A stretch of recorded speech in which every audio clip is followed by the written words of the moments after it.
Bucket Talks, July 30th, the last of the month. We've got one more day left, and then we're through. This is my last Bucket Talk for the month of July.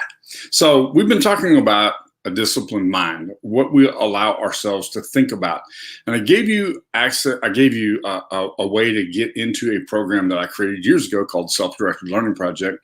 And this week I happened to be working on something and it reminded me of why that becomes so valuable. And so I'm going to talk about a disciplined mind today real quickly. In just a few minutes, I will give you 3 things that I think will help you to develop a disciplined mind and can be very, very beneficial to you as you move from here to wherever you are in life. Doesn't really make any difference as you go from here to where you're going. Very important that you do that operating from a disciplined mind. And so we're going to talk about a handful of things today that will be helpful to you. The first one is, I'm going to show these to you. The first one is letting what you let enter into your mind. What you allow to go into your mind is part of your discipline.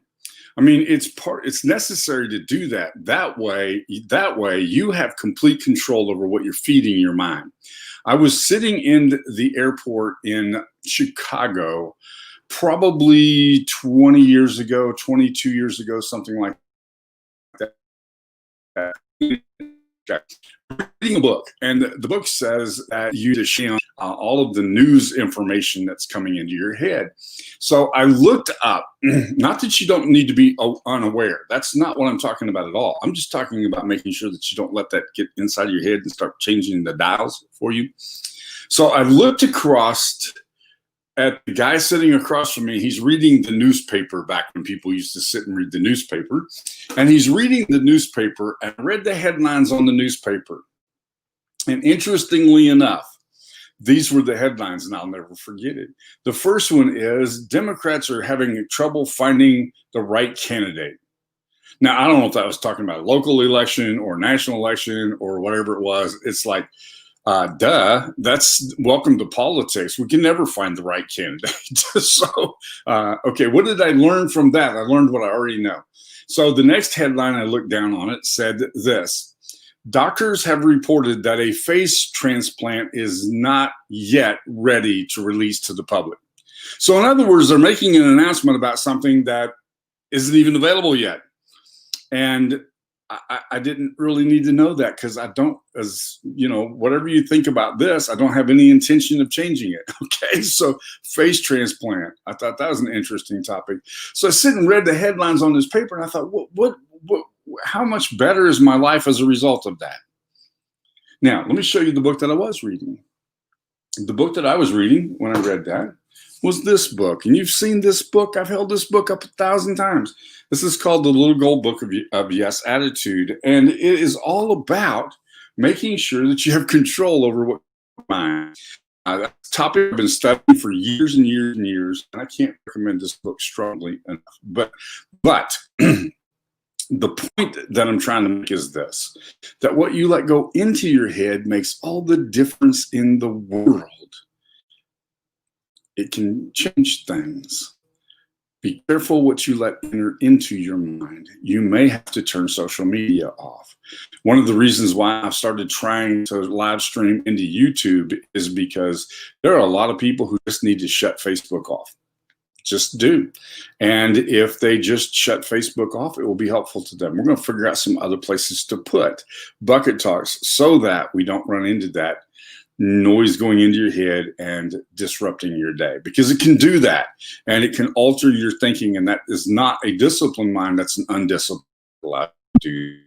The next thing I want you to see this morning is what you are mindful of, and that's thinking without a plan. Thinking without a plan. I've been working on something. Something happened in a meeting at church a couple of weeks ago, and it really disturbed me. It wasn't anything about the church that disturbed me. It was just something that's going on in our world today kind of disturbed me. And I was required to read this book when I was in college. That was a long time ago. I think the day I wrote read this book was 1981 or 82. And I recalled something that was in the back of the book. Now, read the book in 1981, recalled it in 2020. Must have made an impact, correct? So I wasn't necessarily going, how am I going to solve that? What am I going to do? What am I going to find? What I did instead was I kept thinking about the problem. And all of a sudden the pieces began to form. They began to put together. That's the reason why I gave you the self-directed learning project last week. Now, I realized that I've deleted my last banner. So let me put this one down and I'll give you number 3, okay? So we can have all 3 of these available to you. And I want you to be able to see it because because somebody made a comment. I went to look at the comment. When I came back, it deleted the banner. It was time to go live. So this is the third one. And this is, that one was thinking without a plan. I'm gonna give you the short version of this. This is thinking with a plan. And this is what I do, okay? For whatever value this is, I love music. I love music history. I love all kinds of music. Music has a fascination to me. I do not listen to it when I'm driving. I do not listen to it when I'm driving. Not listen to it while I'm driving because while I'm driving, I have no distraction. I have zero distraction. So that's my plan to think. I plan to use that time while driving to think. That's the reason why you recall something that you read 40 years ago, because it's made an impact on you. One of the tests in the little self-directed learning project I gave you yesterday, one of the tests in that is, did you read something last year that you're quoting this year? Did you read something 5 years ago that you're quoting today? Because as you do that, in fact, a little story about this book and then we'll wrap it up. I was reading this book, got to the back part of the book, and I found something in the back part of the book that literally shocked me. And it's this story right here on this page. I've got it bookmarked.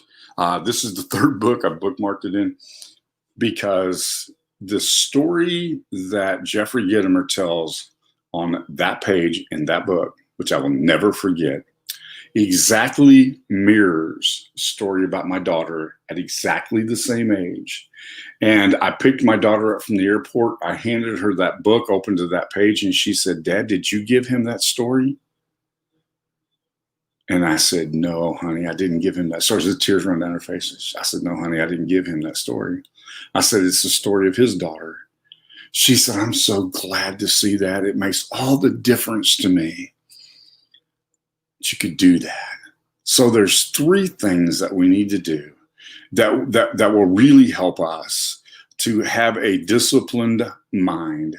The first one is be really, really careful what you let enter into your head. Be really careful about that, which might require that you turn some things off in order for you to feed your mind correctly. And no, I didn't take that line from Go Ask Alice. Dawn, I know you'll throw that in here in a minute. The next one is, what are you mindful of? What do you think about when you don't have a plan? Do you have those things registered in your head in a disciplined way so that you can recall them even if 40 years have gone by? And you go, I know where to find the answer to that. And it's right here. And you can open it up and turn to that, just like I opened up and turned to it in here, just like I opened it up and turned to it here. If you're quoting those things 5 years later or 40 years later, all the difference in the world. And then the last one is thinking with a plan. And that is when I personally decide I'm going to think about this at this time. This is the time I'm going to use for thinking, because I used to, when I traveled all the time, and I traveled for almost 20 years all the time. I mean, literally all the time. I was gone from Monday to Friday every single week. And so I would take my time in the airport was the time that I would read. And I would read while I was in the airport. I would read while I was on an airplane. When I drove, I'd get to the location where I was going, and I had to drive from there to, sometimes it was 4 to 5, 6 hours around wherever I was going. I would take that driving time, and that was my thinking time.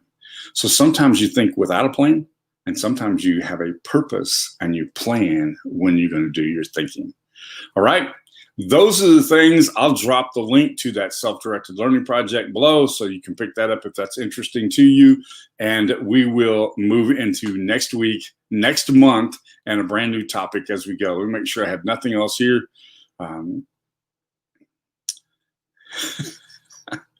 Thank you for coming in today. I love you. I look forward to talking to you next week.